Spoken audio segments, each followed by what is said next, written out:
हम fast Ethernet implementation देख रहे हैं। हम फास्ट इथरनेट इम्प्लीमेंटेशन में दोनों तरीके के इम्प्लीमेंटेशन के बारे में बात करें तो है हमारे पास 100 बेस TX, जिसमें कि हम unshielded twisted pair cable use करते हैं, या दूसरा हमारे पास है 100 बेस FX, जिसमें हम optical fibre as a medium या लैन स्टेब्लिशमेंट के लिए जो कनेक्शन के लिए हम यूज कर रहे हैं मीडियम, वो ऑप्टिकल फाइबर। नाउ जब हम बात करते हैं 100 बेस TX की, if 100 base TX, so in case of this we generally have data rate तो 100 Mbps ही है, and it requires a 5 UTP, मतलब 5 अनशील्डेड ट्विस्टेड पेयर जो उसका स्टैंडर्ड है वो केबल की हमें रिक्वायरमेंट होती है।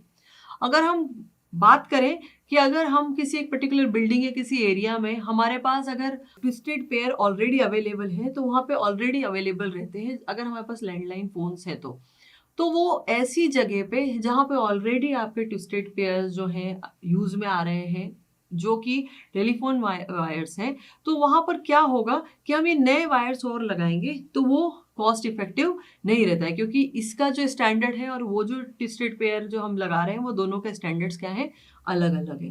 And that's why what a new type of implementation is required. इस चीज को ध्यान में रखते हुए कि ऑलरेडी एग्जिस्टिंग जो हमारे पूरा नेटवर्क है उसमें हमारे पास ऑलरेडी ट्विस्टेड पेयर का एक नेटवर्क सेटअप है, तो हम उसे यूटिलाइज कर सकते हैं या नहीं कर सकते। On the basis of that a new type of implementation can be discussed और हो सकता है, और वो है 100 बेस जो है T4, जो कि अगेन फिर से UTP यूज करता है, लेकिन ये कैटेगरी 3 या उसके थोड़े बड़े, मतलब ये जो स्टैंडर्ड्स मैं बता रही हूँ इन सबके स्टैंडर्ड के हिसाब से जो थिकनेस है वायर की और ट्विस्ट जो आते हैं वो उस पर बेस्ड होते हैं, और हर एक पर्टिकुलर जो आपका ट्विस्टेड पेयर है उसके एप्लीकेशन जो है वो अलग अलग हो सकते हैं। तो IEEE स्टैंडर्ड डिफाइन करता है इन ट्विस्टेड पेयर के अलग अलग रेंजेस, उनका डेटा रेट भी डिसाइड होता है, साथ ही साथ उनकी थिकनेस, उनका ट्विस्ट, ये सारी चीज़ें उसमें ऐड होती है।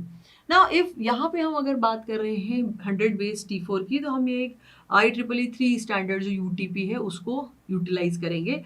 देखिए रेट तो उसका 100 Mbps ही रहने वाला है, लेकिन अगर हम इसके फिर वही वाली बात है कि हमारे पास हम अगर मीडियम चूज कर चुके हैं तो हमारी जो सबसे इम्पॉर्टेंट क्राइटेरिया है किसी भी इम्प्लीमेंटेशन में वो है what encoding system we are going to use. इसको इस तरीके से भी कह सकते हैं कि क्या एनकोडर और डिकोडर की रिक्वायरमेंट है, एनकोडिंग डिकोडिंग किस तरीके से की जाएगी। So in case of 100 base T4 this is a bit complicated, क्योंकि अगर हम UTP3 के बारे में बात करें तो UTP3 जो है वो अगर यूज किया जा रहा है तो वो सिर्फ 25 मेगाबाट जो है, 25 मेगाबाट जो है वो ही हैंडल कर सकता है। अगर हमारे को टोटल 100 Mbps यूज करना है तो या तो हम क्या कर सकते हैं, एक स्विच लगा सकते हैं बिटवीन सेंडिंग और रिसीविंग डिवाइस, ताकि हम इसमें इस रेट को क्या कर सकें, कंट्रोल कर सकें। अगर हम इस तरीके की 3 वायर्स यूज कर रहे हैं, 3 वायर्स हम अगर हम यूज कर रहे हैं, मतलब 3 सेट है, क्योंकि 3 UTP हम यूज कर रहे हैं तो हमारे पास 3 है। अगर 3 है तो ईच कैन हैंडल 25, तो हमारा टोटल कितना हो जाएगा 75 मेगावाट। तो ये जो है टोटल इसकी कैपेसिटी है जो इतनी ही वो हैंडल कर सकता है। But what do we require, we require 100 Mbps।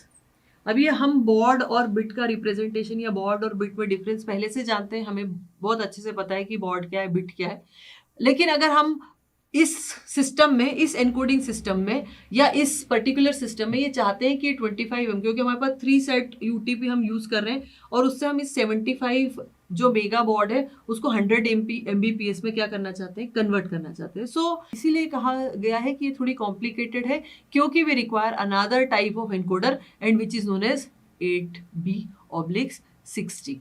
इस 8B/60 का जो यूज है वो क्या करता है, वो हर पर्टिकुलर जो 8 डेटा एलिमेंट्स है उनको एनकोड करता है 6 डेटा एलिमेंट्स में, 8 को 6 एलिमेंट्स में एनकोड करता है। तो आपका डेटा रेट जो है वो 75 से हम 100 अचीव कर सकते हैं। How we can achieve, so we are having this and then this is encoded. तो अगर इसको हमको अचीव करना है 75 MBOD, so we can have 6/8 into 100, उल्टा भी कर सकती हूँ, 75 इंटू 8/6 भी कर सकती हूँ। 100 से हमको 75 अगर लेना है, सो if you'll multiply this, so you will get 75. So in this way अगर आप 3 सेट ऑफ यूटीपी से 75 मेगावाट ही अचीव कर पा रहे थे, तो हमने यहाँ पर क्या कर दिया है, उसको 100 Mbps के रेट में कन्वर्ट कर दिया. और कैसे कन्वर्ट किया है? By using a encoder system 8b/60. सो अगर हम एनकोडिंग करेंगे एक एंड पे, जिससे हम 75 एम वॉट को 100 Mbps में कन्वर्ट कर रहे हैं, तो दूसरे एंड पे भी हमें वही करना पड़ेगा. So we require a decoder. और वो डिकोडर क्या करेगा, क्योंकि हमारे पास 3 सेट ऑफ वायर्स हैं, तो हमको उस वायर से उसको फिर से काय में कन्वर्ट करना है, Mbps में कन्वर्ट करना है. तो 75 एम वॉट में कन्वर्ट करके, और फिर अगर हम ट्रांसमिट कर देंगे 100 Mbps रेट पे, तो फिर से उसको किस में करेंगे, 75 मेगा वॉट में कन्वर्ट करेंगे. वहां पर क्या लगेगा, 8b/60 का डिकोडर. जो हम एनकोडर यूज करते हैं एक एंड पे, उसी का दूसरा काउंटर पार्ट, मतलब कि दूसरा चीज अदर एंड पे लगी होती है, जो कि क्या करती है, इसका अपोजिट काम करती है.